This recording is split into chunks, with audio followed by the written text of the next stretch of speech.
ओम नमः शिवाय। कार्तिकेय का कैलाश गमन 12वां अध्याय। श्री रुद्र संहिता चतुर्थ खंड शिव पुराण। ब्रह्मा जी बोले, हे नारद, इस प्रकार जब कार्तिकेय द्वारा दैत्यराज बाणासुर और प्रलंबासुर को भस्म कर दिया गया, तब सभी देवताओं ने सहर्ष कुमार कार्तिकेय का स्तवन किया। देवता बोले, हे देव, हम राक्षस राज तारक का वध करने वाले आपको नमस्कार करते हैं। हे शंकर नंदन, हे गिरिजा पुत्र, आपने बाणासुर और प्रलंबासुर नामक राक्षसों को मारकर इस त्रिलोक के संकटों को दूर किया है।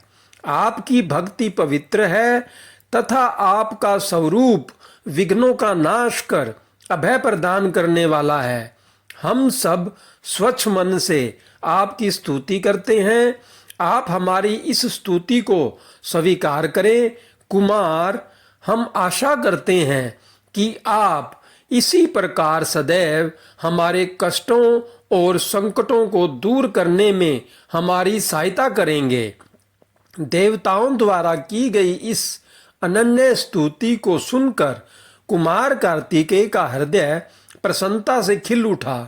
उन्होंने सभी देवताओं को सहर्ष उत्तम वरदान प्रदान किए तथा भविष्य में सदैव सहायता करने का उन्हें वचन दिया। पर्वतों द्वारा की गई स्तुति से प्रसन्न होकर कार्तिकेय बोले, हे भूधरों, आप सदा से उत्तम और श्रेष्ठ हैं। आपसे सभी साधु संतों और तपस्या में लीन रहने वाले साधकों द्वारा पूजनीय होंगे। पर्वतों में श्रेष्ठ मेरे नाना हिमालय इन ज्ञानियों और तपस्वियों के लिए फलदाता सिद्ध होंगे। श्री हरि विष्णु बोले, हे कुमार महाबली, तारक का वध करके आपने इस चराचर जगत को सुखी कर दिया है। अब आप अपना पुत्र होने का कर्तव्य भी निभाएं। अब आपको अपने माता पिता भगवान शिव और पार्वती की प्रसन्नता के लिए उनके पास कैलाश पर्वत पर जाना चाहिए। तत्पश्चात कुमार सभी देवताओं के साथ दिव्य विमान में बैठकर अपने माता पिता के पास कैलाश पर्वत की ओर चल दिए। वे सब आनंद ध्वनि करते हुए भगवान शिव के पास पहुँचे। विष्णु जी सहित सभी देवताओं ने त्रिलोकीनाथ भगवान शिव को प्रणाम करके उनकी स्तुति की। कुमार कार्तिकेय ने भी अपने माता पिता को सेवा भाव से प्रणाम किया। भगवान शिव ने प्रसन्नता से अपने पुत्र का मुंह चूम लिया और बहुत स्नेह किया। देवी पार्वती ने कुमार को अपनी गोद में बिठाकर खूब चूमा। यह देखकर सभी देवता आनंद में मग्न होकर शिव पार्वती और कार्तिकेय की जय जयकार करने लगे। तत्पश्चात सभी देवताओं सहित श्री हरि विष्णु और मैंने देवाधिदेव शिव जी से जाने की आज्ञा मांगी और अपने अपने लोक को चले गए। तब भगवान शिव अपनी प्राण प्रिय देवी पार्वती और पुत्र कार्तिकेय के साथ आनंद पूर्वक कैलाश पर्वत पर निवास करने लगे। ओम नमः शिवाय। हर हर महादेव। जय शिव शंकर, जय भोलेनाथ। सदा ही अपने भक्तों पर कृपा बनाए रखना। शिवाय। पार्वती द्वारा गणेश की उत्पत्ति 13वां अध्याय चतुर्थ खंड श्री रुद्र संहिता शिव पुराण। सूत जी कहते हैं, कुमार कार्तिकेय के उत्तम चरित्र को सुनकर नारद जी बहुत प्रसन्न हुए और प्रसन्नता पूर्वक ब्रह्मा जी से बोले, हे विधाता, आप ज्ञान के अथाह सागर हैं तथा करुणा निधान भगवान शिव के विषय में सब कुछ जानते हैं। आपने शिव पुत्र स्वामी कार्तिकेय के अमृत में चरित को सुनाकर मुझ पर बड़ी कृपा की है। भगवान, अब मैं विघ्न विनाशक श्री गणेश के विषय में जानना चाहता हूँ। उनके दिव्य चरित्र, उनकी उत्पत्ति के विषय में सब कुछ विस्तार बताकर मुझे कृतार्थ कीजिए। मुनि श्रेष्ठ नारद के ये उत्तम वचन सुनकर ब्रह्मा जी हर्ष पूर्वक बोले, नारद, तुम गणेश उत्पत्ति की कथा सुनना चाहते हो, अतएव तुम्हारी प्रसन्नता के लिए मैं तुम्हें उनके जन्म के विषय में बताता हूँ। एक बार की बात है, देवी पार्वती की दो सखियां जया और विजया, जो सदा से ही उनके पास रहती थी, उनके पास आई और बोली, हे सखी, यहाँ कैलाश पर्वत पर भगवान शिव के असंख्य गण हैं। वे सदा भगवान शिव की आज्ञा का प्रसन्नता से पालन करते हैं। वे सदा भगवान शिव की आज्ञा को ही सर्वोपरि मानते हैं। इसीलिए आपको भी अपने लिए किसी एक विशेष ऐसे गण की रचना करनी चाहिए जिसके लिए आपकी ही आज्ञा सर्वोच्च हो और वह किसी अन्य के सामने न झुके। अपनी सखियों की बात यद्यपि पार्वती को एक बार अच्छी लगी, परंतु अगले ही पल वे बोली कि भला मुझ में और मेरे पति में क्या भेद है।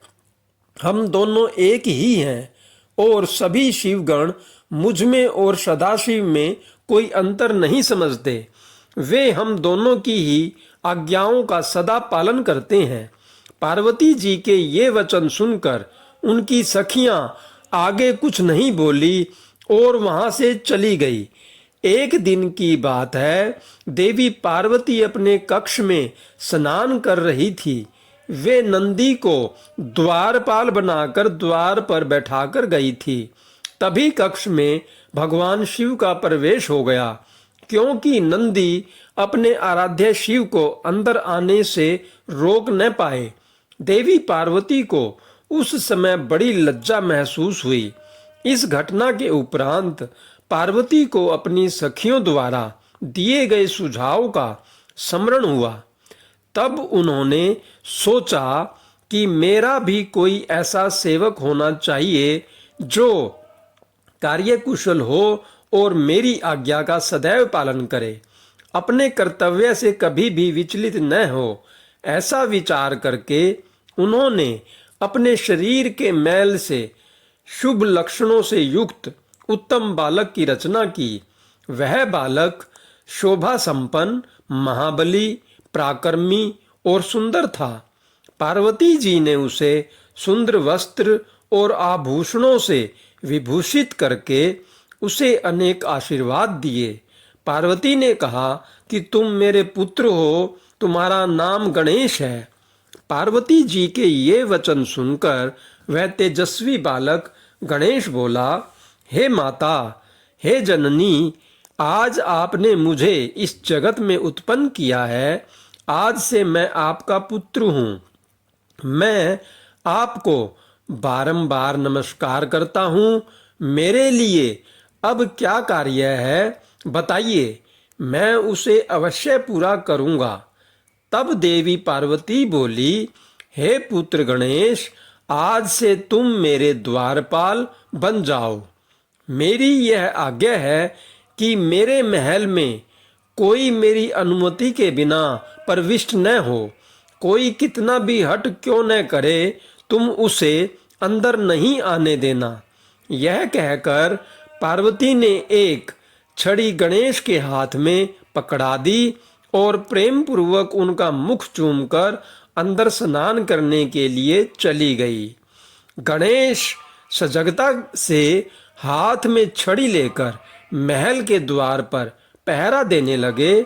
उसी समय भगवान शिव देवी पार्वती से मिलने की इच्छा लेकर महल में आ गए। जब वे द्वार पर पहुंचे तो गणेश ने उनसे कहा, हे देव, इस समय मेरी माता अंदर स्नान कर रही हैं, अतः आप यहाँ से चले जाएं तथा बाद में आएं। यह कहकर उन्होंने भगवान शिव के सामने छड़ी अड़ा दी। चूंकि गणेश जी ने भगवान शिव को पहले कभी नहीं देखा था, इसलिए उन्हें वे नहीं पहचान सके। यह देखकर भगवान शिव को क्रोध आ गया और वे बोले, ओ मूर्ख, तू मुझको अंदर जाने से रोक रहा है। तू नहीं जानता कि मैं कौन हूँ। मैं शिव हूँ। मैं ही पार्वती का पति हूँ और अपने ही घर में जा रहा हूँ। यह कहकर जैसे ही भगवान शिव आगे बढ़े, गणेश जी ने उन पर छड़ी से प्रहार कर दिया।